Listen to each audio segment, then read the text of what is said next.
नासिर भाई क्या कहना चाहेंगे, साहिवाल को फतह करके आप आए हैं, अभी अभी शाहिद खान साहब ने आपको फातेह साहिवाल का लकब दिया है। नहीं बात अल्लाह का करम है, खान साहब मेरे प्यार करते हैं कि मालिक ने थोड़ी इज्जत रख ली है, अल्लाह पाक का बड़ा शुक्र है। तो बड़ा अच्छा ड्रामा गया उत्थे, तो मैं भी कोई 15 साल बाद बाहर निकलिया तो हूँ निकलता ही रहांगा मैं,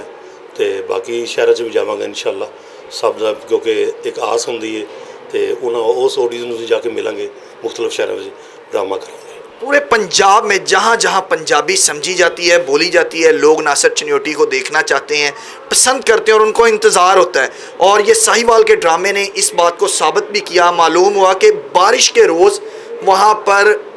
जमे गफीर था, वहाँ पर हजूम लगा हुआ था आपको देखने के लिए। अलहमदुलिल्लाह ये रब का करम है क्यों खान साहब जी बेशक कि तुसी मतलब मैं तो इस चीज़ का ज़ाहिर है कि तुहानूं बारिश का जो मौसम जो हालात ने,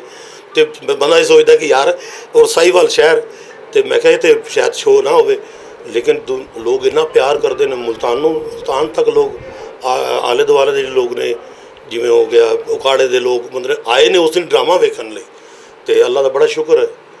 हमें आज पहली दफ़ा मालूम हुआ है कि हमने अखाड़ों में तो पहलवानों का सुना था, शेर लाहौर और शेर पंजाब, लेकिन आज हमने बाकायदा थिएटर में नारे सुने हैं, शेर लाहौर आ गया नासिर चनियोटी आ गया, शेर लाहौर आ गया नासिर।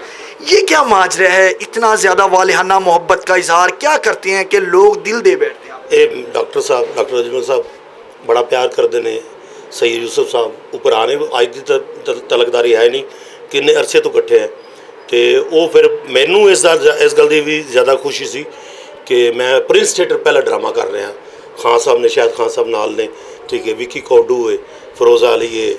नाजरीन इसरा, मतलब एक पूरी खूबसूरत टीम हैगी, हामिद रंगीला साहब भी ने, तो मैं मतलब मेरा पहला ड्रामा। और मैं कैसी गल कुरबान भाई कि मैं जदों का थिएटर बनया मैं आया ही पहली बारी है इतने,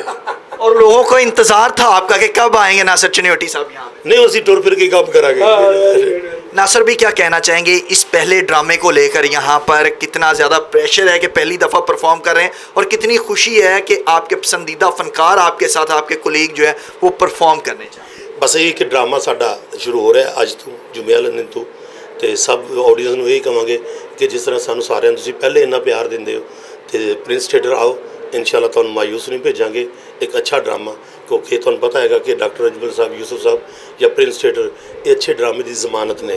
ये सानूं इस चीज़ का इलम है, और इत्थे अच्छा ही ड्रामा होएगा इंशाअल्लाह।